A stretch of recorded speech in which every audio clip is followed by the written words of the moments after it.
ദീപക്, എപ്പോഴാണ് ഈ road show നഗരത്തിൽ സംഗമിക്കുന്നത്? മൂന്ന് മുന്നണികൾക്കും പ്രത്യേകം ക്രമീകരണങ്ങളൊക്കെ ഏർപ്പെടുത്തി കൊടുത്തിട്ടുണ്ടല്ലോ.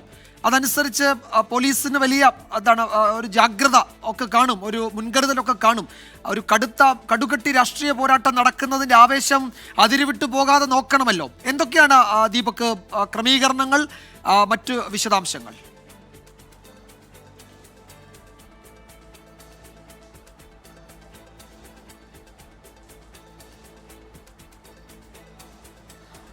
വിജയകുമാർ, ഈ പെരുമഴയത്തും ഒട്ടും ചോരാത്ത ആവേശത്തോടു കൂടിയാണ് പ്രചരണം അതിൻ്റെ കൊട്ടിക്കലാശത്തിലേക്ക് നീങ്ങുന്നത്.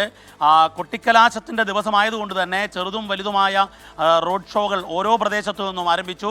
അത് മൂന്ന് മുന്നണികളും അതിൽ പ്രചരണത്തിൻ്റെ കാര്യത്തിൽ ഒപ്പത്തിനൊപ്പം നിൽക്കുന്നു എന്നുള്ളത് തന്നെയാണ് പറയേണ്ടത്. ഇതിൽ പോരാട്ടം കൃത്യമായി പറഞ്ഞാൽ LDFും UDFും തമ്മിലാണെങ്കിലും പ്രചരണത്തിൻ്റെ കാര്യത്തിൽ എല്ലാവരും ഒരുപോലെ തന്നെ വലിയ രീതിയിൽ ഉള്ള പ്രചരണം നടത്തുന്നു എന്നുള്ളതാണ് നമ്മൾ അവസാന ലാപ്പിലേക്ക് എത്തുമ്പോൾ കാണുന്നത്.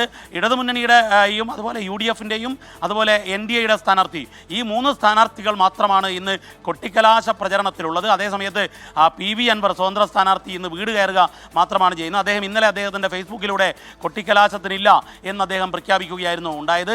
ഏതായാലും മൂന്ന് മുന്നണികളും വളരെ തകൃതിയായ രീതിയിൽ വലിയ ആവേശമുയർത്തുന്ന രീതിയിൽ സ്ഥാനാർത്ഥിയുമായുള്ള റോഡ് ഷോയോടുകൂടി അതായത് വലിയ രീതിയിലുള്ള ജനാവലിയെ ഒരുക്കിക്കൊണ്ടുള്ള കൊട്ടിക്കലാശമാണ് ആസൂത്രണം ചെയ്തിരിക്കുന്നത്. എന്നാൽ ഈ അവസാന മിനിറ്റിലും രാഷ്ട്രീയ വിവാദങ്ങൾ അനവധിയുണ്ട്. പുതിയ വിവാദങ്ങൾ വീണ്ടും ഉണ്ടാകുന്നുണ്ട്.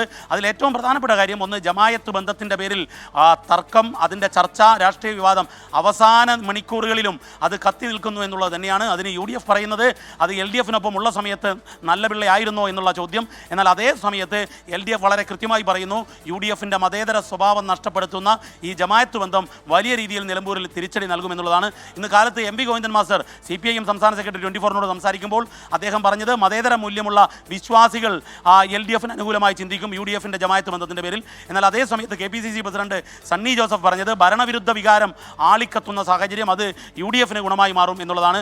അങ്ങനെ മുന്നണികൾ അവസാന മിനിറ്റിലും ആരോപണ പ്രത്യാരോപണങ്ങളുമായി പ്രചരണം കൊഴുപ്പിക്കുകയാണ്. ഇനി കൊട്ടിക്കലാശത്തിന് മണിക്കൂറുകൾ മാത്രമാണ് ബാക്കിയുള്ളത്. വിജയകുമാർ. യെസ്, നിലമ്പൂരിൽ നിന്നാണ് ദീപക് ധർമ്മട വിവരങ്ങൾ നൽകിയത്. എല്ലാ മുന്നണികൾക്കും, മൂന്ന് മുന്നണികൾക്കും പ്രത്യേകം സ്ഥലം അനുവദിച്ചിട്ടുണ്ട് ഈ കലാശക്കൊട്ട് അവസാനിപ്പിക്കുന്നതിൻ്റെ ഭാഗമായ ഈ റോഡ് ഷോകളും മറ്റും സംഘടിപ്പിക്കുന്നതിന്. അതത് സ്ഥലങ്ങളിൽ അവർ ക്രമീകരിച്ച പോലീസിൻ്റെ ക്രമീകരണങ്ങൾ അനുസരിച്ച് അവിടെ എത്തുക. സംഘർഷമൊക്കെ ഉണ്ടായാൽ അത് നേരിടുന്നതിനൊക്കെ വലിയ ക്രമീകരണങ്ങൾ പോലീസിൻ്റെ ഭാഗത്തുനിന്നും ഉണ്ടായിട്ടുണ്ട്.